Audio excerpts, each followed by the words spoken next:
The older that I got, and the more I realized that I didn't have a physical father, I found myself often wondering what my mom felt like losing a husband, losing a father, and having to raise two kids on her own. This is not to say that she didn't have siblings of her own to come along and help her. But I always wondered how painful it must have been to lose the man that you married and you didn't have as long as you thought you would have together. I remember my mother telling me that after my dad died, she cried to the point where almost, I guess you can say, she had a type of like spiritual intervention. And when I say a spiritual intervention, I remember her telling me that she cried so hard one night. Just she was so distraught that it felt as if someone had came and rest their hand on her shoulder. Now you can take what you will with that. I know what it to me sounded like, and it sounded like she was so bogged down in grief. She was so buried down in grief that there was it activated an angel or a spiritual guide, whatever you want to call it, to come and tap her on the shoulder to let her know that everything is going to be okay. Now, when I think about that story that my mother told me, I think about that there was a almost a full circle moment, because after my mother died, mind you, she died back in 2013, and I remember there was a situation where I was staying with my brother and I was staying with his wife, and they had kids.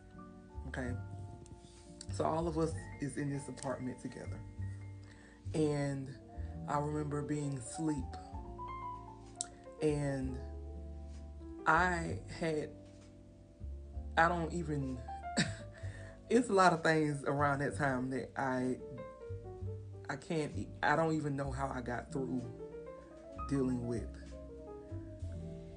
the grief of my mother. I just knew, like, you wake up, okay, you deal with the emotions, and life goes.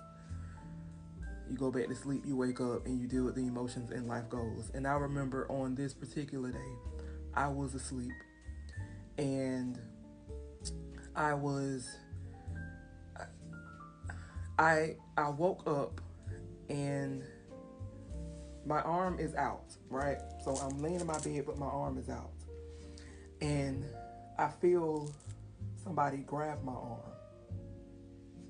And it was very gentle. It wasn't like an eerie feeling. It's just I remember that somebody grabbed my arm. And the first thing that I thought was that my nieces had came into the room.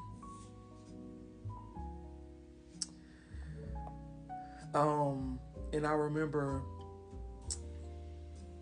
thinking, like, just like coming out of my sleep, I remember thinking, like, like, dang, like, these children, y'all know how kids are. They don't know boundaries, honey. They just, all they know is they see you and they want to bother you and they love you. It's just children, right? And I remember opening up my eyes and nobody was there. But in my mind, I thought that one of them had came into my room and was trying to wake me up.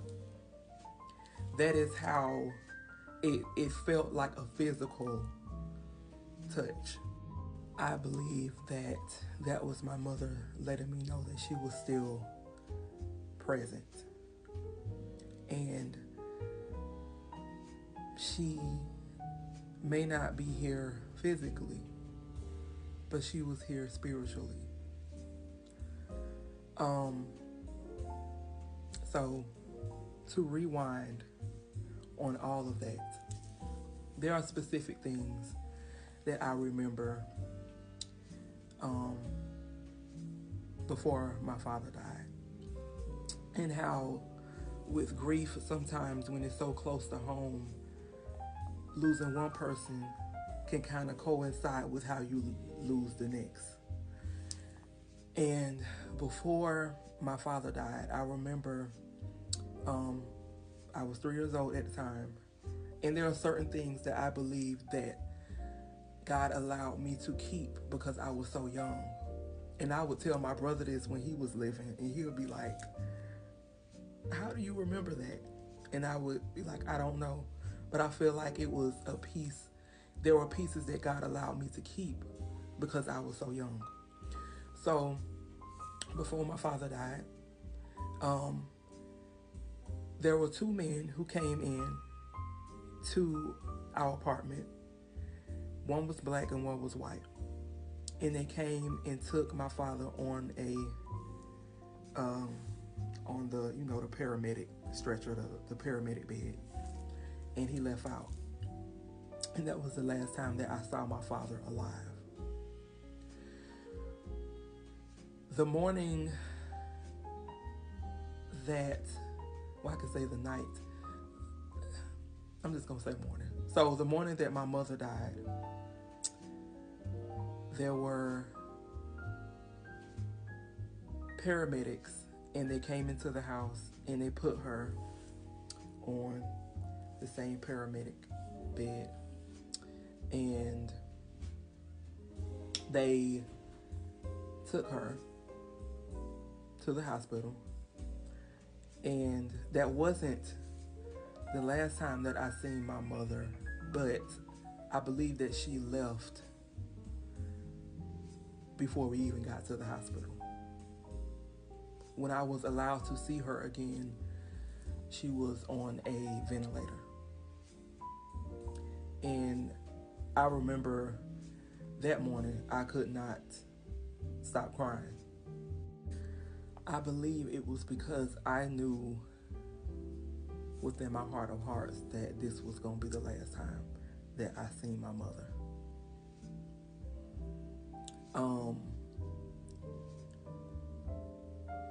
The thing about grief and what I learned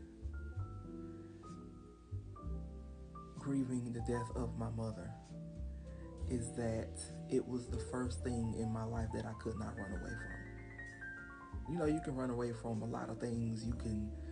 I even got a chance to escape the grief of my father up until I got to a certain age, which was high school. And around that time,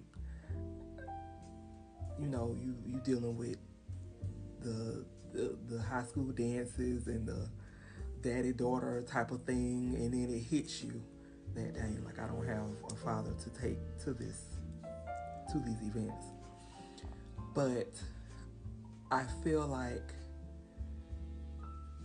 for the first time I understood the weight of what my mother felt. Grief is not something that you can run from. It is something that rests on you, and you have no choice but to deal with it. It's not something that you can just shrug off. When you wake up, it is there to meet you. When you go to bed, it's like it sits on you. And you wake up and you're trying to figure out, how did you get here? Is this real? What do I do? And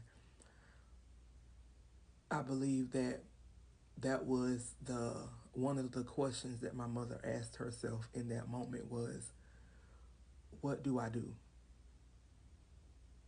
Because the life that I thought was, or the life that was, is no longer mine.